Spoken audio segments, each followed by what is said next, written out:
E o Viver é Melhor vai falar na edição de hoje sobre o combate à mortalidade materna, um tema muito importante porque apesar dos grandes avanços que tivemos, a gente percebe diante dos números que esse ainda é um desafio para o nosso país, para o mundo em que vivemos. Para você ter uma ideia, todos os dias aproximadamente 830 mulheres morrem por causas evitáveis relacionadas à gestação e ao parto no mundo. Conforme dados registrados no painel de monitoramento da mortalidade materna, em 2021 o nosso país teve média de 107 mortes a cada 100 mil nascimentos e em torno de 92% das mortes maternas são por causas evitáveis, portanto não precisariam ter acontecido, né, se alguns cuidados pudessem ter sido tomados no momento certo. Gente, 92% de causas evitáveis.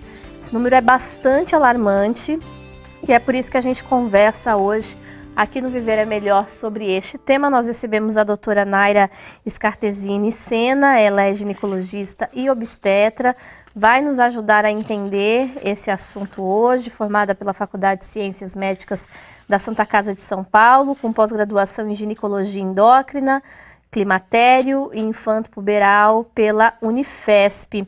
Doutora, primeiramente, muito obrigada mais uma vez pela presença da senhora aqui no nosso programa, nos ajudando a compreender esses assuntos tão importantes. Seja bem-vinda mais uma vez. Muito obrigada, boa tarde para você e para todo mundo que nos ouve. Queria que a gente começasse falando e explicando o conceito, né, o entendimento do que se classifica como mortalidade materna, doutora. Mortalidade materna é o óbito da mulher que pode acontecer durante toda e qualquer etapa da gestação, ou até 42 dias depois do nascimento. Perfeito. Então, a partir do momento que essa mulher inicia a sua gestação, até 42 dias após, qualquer morte nesse período é considerado morte materna ou a gente tem que entender causas relacionadas à gestação, doutora? Qualquer morte nesse período de uma mulher durante a gestação, em qualquer etapa, ou até 42 dias depois do parto, qualquer morte nesse período é considerado morte materna, entra na mesma estatística. Daí, num refinamento da estatística, a gente vai, esmiuçar. Né? Essa mulher morreu por um acidente automobilístico. Então foi uma morte materna, porque ela estava nesse período, mas não relacionada à gestação. Mas qualquer morte da mulher durante a gestação inteira até 42 dias depois do parto. E é importante a gente ressaltar, por exemplo, essa mulher pode ter tido um aborto e ter morrido em decorrência do aborto, uma complicação de um aborto, de infecções. Por exemplo. Então, exato.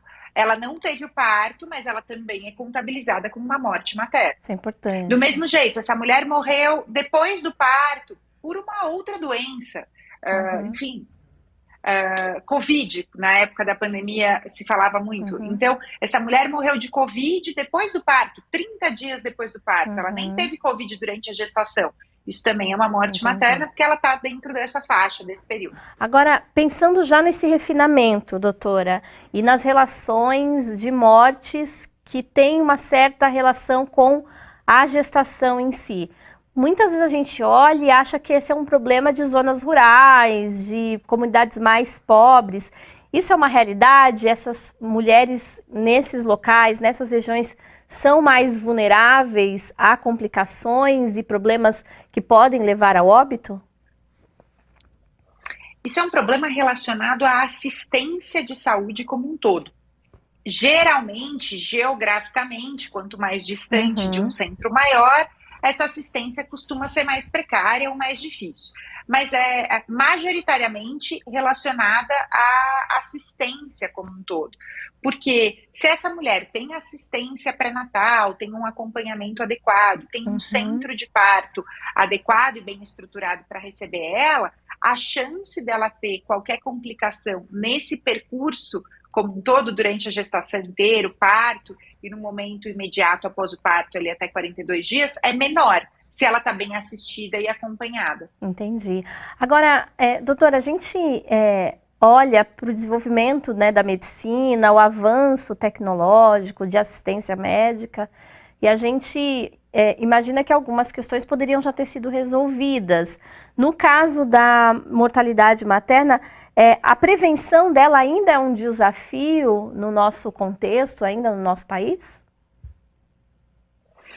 É um desafio que caminha junto com a assistência de saúde. Uhum. Então, a gente precisa daí entender qual que é a capilarização dessa assistência de saúde em todos os rincões, em todos os cantinhos do país, qual que é a informação desses profissionais para atender essas mulheres, e acaba se relacionando, de certa forma, também a incidência de gestações na adolescência, já que é um período específico da vida da mulher em que ela acaba não tendo tanta atenção para esse diagnóstico da gestação, se ela tem irregularidade da menstruação, por exemplo, ou escondendo aquela gestação por mais tempo. Então, ela pode até morar num grande centro, mas ela não procura assistência médica por desconhecimento ou por medo. Então, tem vários pequenos detalhes nessa trajetória. Eu diria que não tem um grande vilão quando a gente fala de mortalidade materna, mas um conjunto de vilões. Entendi.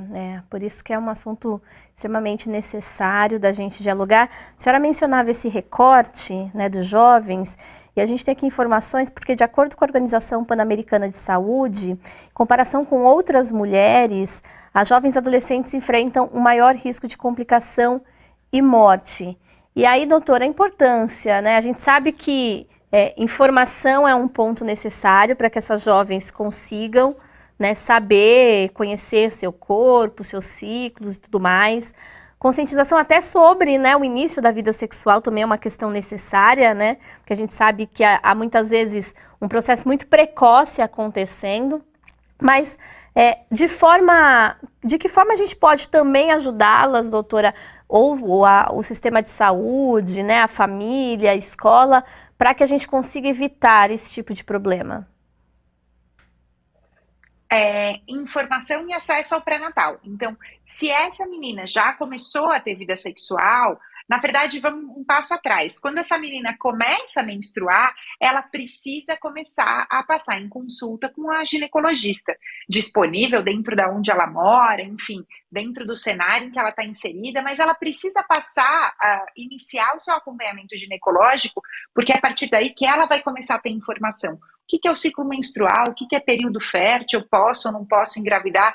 Puxa, então se eu já comecei a minha vida sexual, o que eu posso usar como contracepção? Porque, em geral, na maior parte das vezes, uma gestação na adolescência não é uma gestação programada, não é o objetivo daquele momento, na maior parte das vezes. Ela ter esse acesso à informação já faz com que a família também tenha um entendimento do momento em que ela está.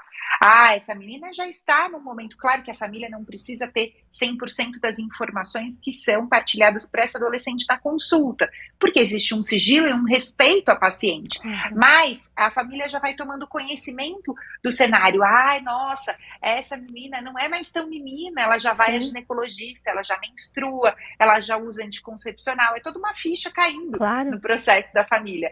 E assim, entendendo o acolhimento que ela precisa, a informação e o suporte que ela precisa. Até porque para o espaço da casa não ser um espaço de medo para essa jovem, né? Para que, havendo, a gente, claro, acha, né, e entende que o ideal seria que essa gestação acontecesse com ela mais velha, né? E até por conta da maturidade necessária e outros fatores, mas uma vez acontecendo, essa jovem precisa ser acolhida, né? E o ambiente familiar precisa ser esse lugar de acolhimento também, né? Por isso que é muito importante os pais, os responsáveis estarem ligados nessa questão. Agora, doutora, existem diferenças ou mais riscos quando a gestação acontece na adolescência? Isso também pode ser motivo também desse aumento de mortes, né, e de óbitos durante a gestação na adolescência? Bom, qualquer alteração no processo da gestação é classificada como uma gestação de alto risco. Então, por exemplo, extremos de idade, gestantes adolescentes ou após os 40 anos, são classificadas como gestações de alto risco porque vêm carregadas de aumento da incidência de algumas doenças ou de algumas questões específicas. Por exemplo, é mais comum na gestação na adolescência essas meninas terem mais deficiência vitamínica, por exemplo, por uma questão alimentar e de acesso ao pré-natal, que vai trazer o suplemento vitamínico e tudo mais. Lá no outro extremo, a gestante com mais de 40 anos, ela vai ter um risco maior de pressão alta e diabetes, entre outras coisas. Então, em ambos os extremos etários, são considerados gestações de alto risco. Mas também, se essa mulher já tem diabetes, essa mulher tem alteração de tireoide, ou ela desenvolve pressão alta durante a gestação, tudo que fuja do exatamente linear e usual na gestação, tem essa classificação de gestação de alto risco, para que no próprio pré-natal, essa mulher, essa paciente, receba mais atenção, porque a gente já sabe que ali tem algum pequeno detalhe, ou grande detalhe, que faz com que ela tenha um risco maior, seja de parto prematuro, seja de infecção, ou de complicação, de sangramento e tudo mais. A senhora mencionava, por exemplo, alguns fatores de saúde, né, doutora? Hipertensão, diabetes. Esses são chamados, as chamadas causas evitáveis? Ou quais seriam essas causas evitáveis que mostram, né, os dados mostram que é a grande porcentagem de morte materna? Causas evitáveis são relacionadas a doenças que poderiam ser prevenidas ou adequadamente tratadas. Então, grande parte dessas doenças, dessas afecções que acontecem na gestação, elas poderiam ser prevenidas e, quando não prevenidas, elas poderiam ser tratadas. As duas principais causas de óbito materno, que podem se flutuar de um ano para o outro e tal, mas giram sempre ao redor de hipertensão materna e sangramento, hemorragia materna. Então, essas causas podem estar relacionadas a uma porção de outras coisas, né? Para quem tem hemorragia materna, tem uma porção de alterações de saúde que podem nos fazer ter uma visão de que essa mulher tem um risco maior de sangramento durante o parto ou durante a gestação e tudo mais. Mas tudo que nessa trajetória da gestação seja prevenível, ou quando não prevenível, seja possivelmente tratado, a gente chama de causa evitável. A doutora Naira Scartesini Sena está conosco, ela é ginecologista e obstetra, e a gente está falando hoje sobre esse assunto. E, doutora, a senhora falava sobre a necessidade do pré-natal, né, como essa ferramenta essencial de prevenção. Que tipo de olhar, né, cuidado se tem que traz, né, a necessidade desse pré-natal como uma ferramenta de prevenção à mortalidade materna? Bom, o pré-natal ele vai acompanhar essa mulher desde o comecinho, entender quais são os riscos que essa mulher já carrega durante, enfim, logo no início dessa gestação, ou antes dela engravidar, né, o que ela já trazia de problema de saúde antes, e conforme ela vai desenvolvendo essa gestação é só de um bebê, ou mais de um bebê, essa mulher ganhou quanto de peso durante essa gestação, ou a pressão dela está se comportando de que forma, quer dizer, esse acompanhamento nesses detalhes durante esse desenvolver da gestação faz com que surjam riscos que antes não existiam, ou com que a gente enxergue com mais atenção riscos que já existiam desde o princípio. E muitas vezes a gente banaliza o acompanhamento pré-natal porque a gente pensa assim, não, mas tá tudo bem, eu tô me sentindo bem, então eu não preciso ir nessa consulta, vou deixar para ir só na próxima. Mas a consulta pré-natal vai muito além do bem-estar da informação da gestante, que por si só já são muito importantes. Vai também para a visão do profissional que a acompanha, do especialista, e entender, nossa, essa paciente está um pouco mais inchada nessa consulta hoje. Isso pode ser uma sinalização de alteração pressórica, por exemplo. Vamos entender o que está acontecendo. Perfeito. E que a intervenção, uma vez identificado qualquer problema, possa ser feito quanto antes, né, doutora? Claro, porque às vezes, quando a gente vê uma alteração acontecendo, uma alteração de ganho de peso, por exemplo, essa mulher está ganhando muito peso, ou além do que se imaginava, a gente já pode sinalizar antes que a diabetes gestacional se instale. Olha, você precisa adequar, vamos passar com um aconselhamento nutricional, o que você está fazendo de atividade física, o que a gente pode mudar. E isso é a prevenção. É evitar que a doença chegue. Entendi. Doutora, chegou uma pergunta anônima aqui, a pessoa não quis se identificar, mas ela quer saber se existe mais risco quando é primeira gestação ou quando já é uma segunda, terceira gestação. Os riscos mudam. Determinados problemas de saúde podem ter um maior risco na primeira gestação, porque até ser reincidentes nas próximas, assim como outros problemas vão surgir nas próximas gestações. Então, quando a gente fala de mortalidade materna, a gente não está falando de uma parcela maior de mães de primeira viagem ou mães já de 2 ou 3 ou 4 gestações anteriores. Nesse caso, isso também acontece com o tipo de parto, doutora? Por exemplo, o parto natural, normal, a cesárea, ele também vai apresentar riscos específicos e aí é preciso que se tenha o acompanhamento médico para ver o que é mais recomendado? O parto tem que ser recomendado de acordo com o perfil dessa paciente. Então, muitas vezes, a indicação de um parto cesárea, por exemplo, seja a prevenção de uma complicação possível, Sim. Por exemplo. Ou a indicação e a boa execução de um parto normal. Assim, não é a via de parto que vai determinar um maior risco, mas a má assistência, seja o parto ou na indicação daquele procedimento. Hoje em dia, doutora, a gente tem acompanhado muitas mulheres desejando ter filhos em casa e tudo mais. Uma vez que essa seja a escolha e o médico tenha liberado, que tipos de cuidados que se deve ter, uma vez que você não vai ter na sua casa, né, todo o acompanhamento, o aparato médico, para garantir que esse momento seja também seguro? Focando aqui especificamente do ponto de vista materno, não vamos discutir aqui sobre assistência ao bebê ou aos bebês que chegam.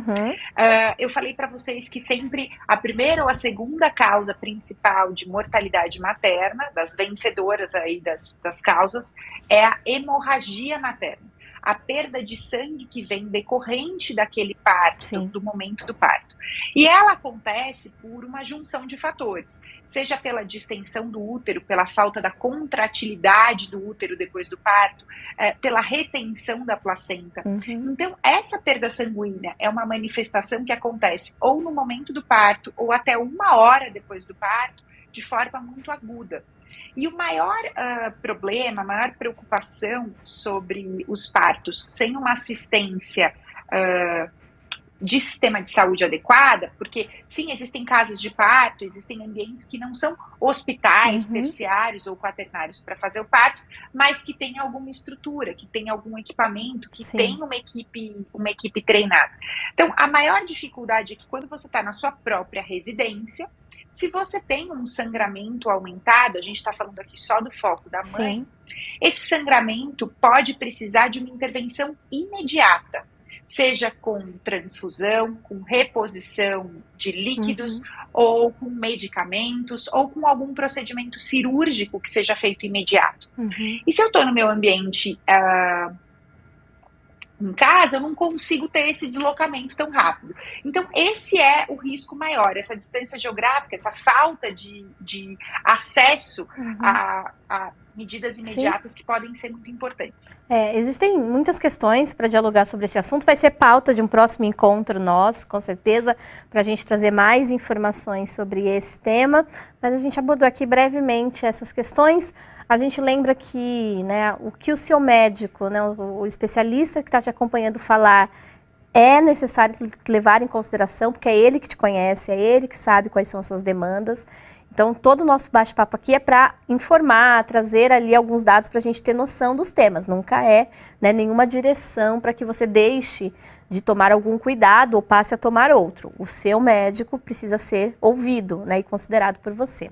Doutora, muito obrigada pela presença, por esse bate-papo e até uma próxima, com certeza. Até uma próxima, obrigado pelo convite. Tomara que da próxima vez a gente fale de um assunto mais leve. Perfeito, vamos sim, né, gente? Conversar de bons assuntos, apesar desses temas mais difíceis serem necessários também, né, pra gente alertar aí o pessoal que nos acompanha. A doutora Naira Scartesini Sena, ela é ginecologista e obstetra, esteve nos ajudando a entender esse tema que é a questão da mortalidade materna.